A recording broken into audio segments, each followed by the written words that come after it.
Hello everyone, welcome my channel. শুরু করছি নতুন একটি ভিডিও। আজকে আমি বানাবো লাউ পাতায় ভোলা মাছের পাতুরি।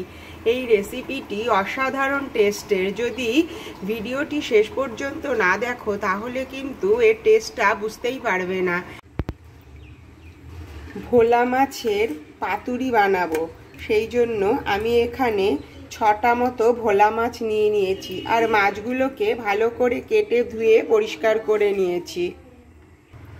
পাতুরিটা বানাবো লাউ পাতা দিয়ে, তাই আমি বাজার থেকে কিনে নিয়ে এসেছি একদম টাটকা লাউ পাতা বা লাউ শাক। শহরে তো আর জমি থেকে আনা যায় না, সেই জন্য বাজার থেকে কিনে নিয়ে এসেছি একদম বড় বড় পাতা দেখে লাউ পাতা। এবারে এই পাতাগুলো আমি এখান থেকে একটা একটা করে কেটে নেব। কেটে নিয়ে ভালো করে পরিষ্কার করে ধুয়ে নেব। আর এই পেছন দিকে যেই শিরা মতো থাকে সেগুলোকেও এরকম করে টেনে ফেলে নেব।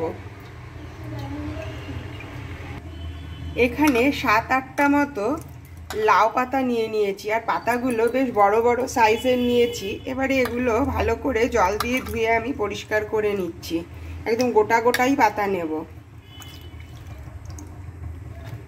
ভালো করে পরিষ্কার করে নিয়েছি, কারণ এর মধ্যে কিন্তু অনেক সময় পোকা থাকে, নানান রকম নোংরা থাকতে পারে।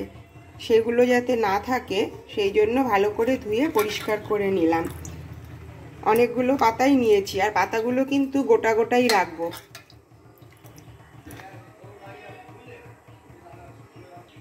এখানে কেটে নিয়েছি বড় সাইজের একটা পেঁয়াজ, তাকে কুচিয়ে নিয়েছি।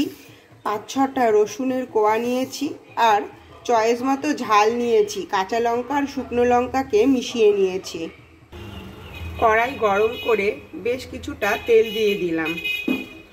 তেলটা ভালো করে গরম করে নিয়ে তার মধ্যে দিয়ে দিচ্ছি পেঁয়াজ, রসুন আর লঙ্কাটা দিয়ে ভালো করে একটু ভেজে নেব। লালচে করেই ভেজে নেব।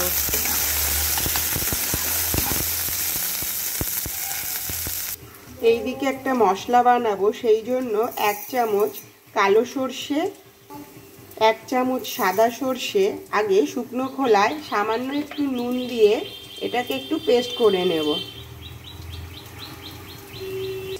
মশলাটায় শুকনো খোলায় একটুখানি পেস্ট করে নিয়েছি। এই রকমভাবে পেঁয়াজ, রসুন আর লঙ্কাটাকে ভেজে আমি তুলে নেব।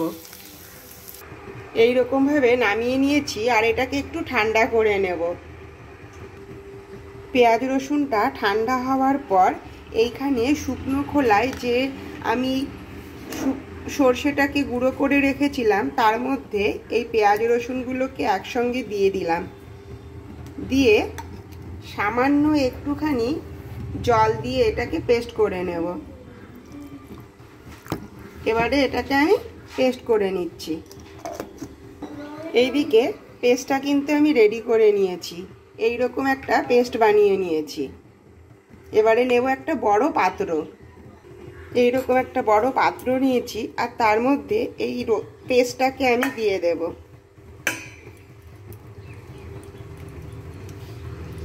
পুরোটা ঢেলে নেব। পুরো পেস্টটাকে এর মধ্যে ঢেলে নিয়েছি। এবারে যেই মাছগুলো আমি ধুয়ে রেখেছিলাম সেই মাছগুলো সবটাই এর মধ্যে দিয়ে দিলাম। দিয়ে ভালো করে কিন্তু মেখে নিতে হবে। হাত দিয়েই আমি ভালো করে মেখে নিচ্ছি। তার আগে এখানে এবারে এর মধ্যে দেব পরিমাণ মতো হলুদ, স্বাদ অনুযায়ী নুন,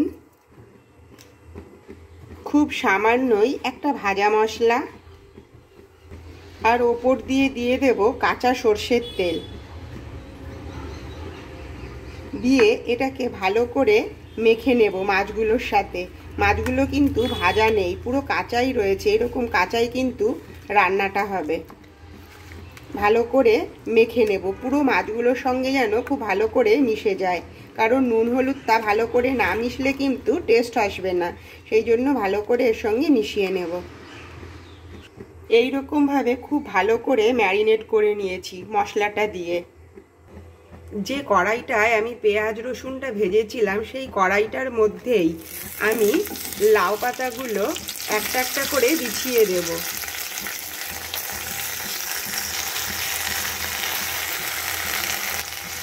এইরকম ভাবে 3-4খানা পাতা আমি বিছিয়ে দিলাম।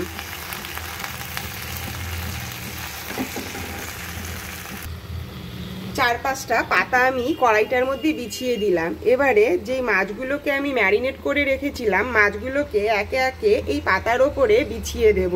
সুন্দরভাবে বিছানার মধ্যে বিছিয়ে দিচ্ছি। একটার ওপরে একটা দিলে কিন্তু হবে না, আলাদা আলাদাই পাশাপাশি দিতে হবে সবগুলো মাছকে। দিয়ে যে মশলাটা রয়ে গেল সেই মশলাটা আমি ওপর দিক দিয়ে এইভাবে ছড়িয়ে দেব। এই সময় গ্যাসের আঁচ কিন্তু একদম লো ফ্লেমে থাকবে। ভালো করে বিছিয়ে দেওয়ার পর তারপরে গ্যাসের আঁচটাকে মিডিয়ামে দেব।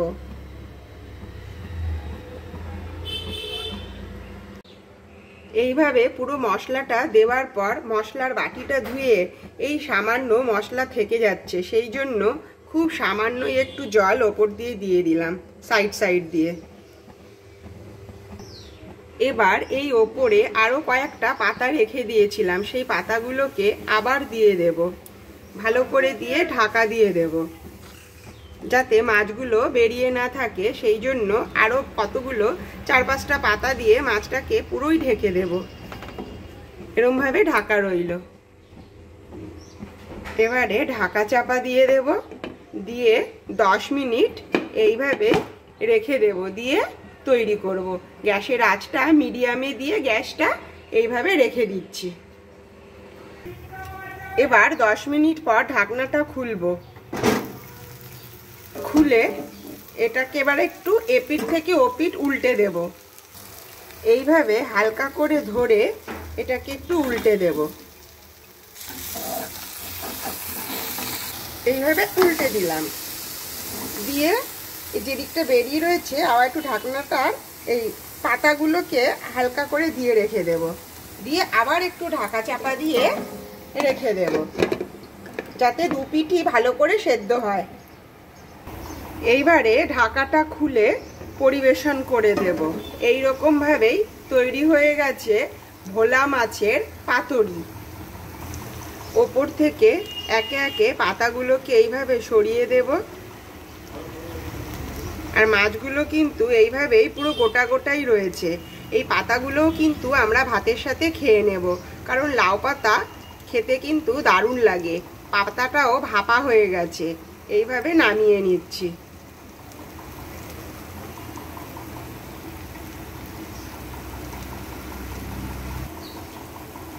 তৈরি হয়ে গেছে দারুণ স্বাদের ভোলা মাছের পাতুরি, যেটা কিনা লাউ পাতায় তৈরি হয়েছে।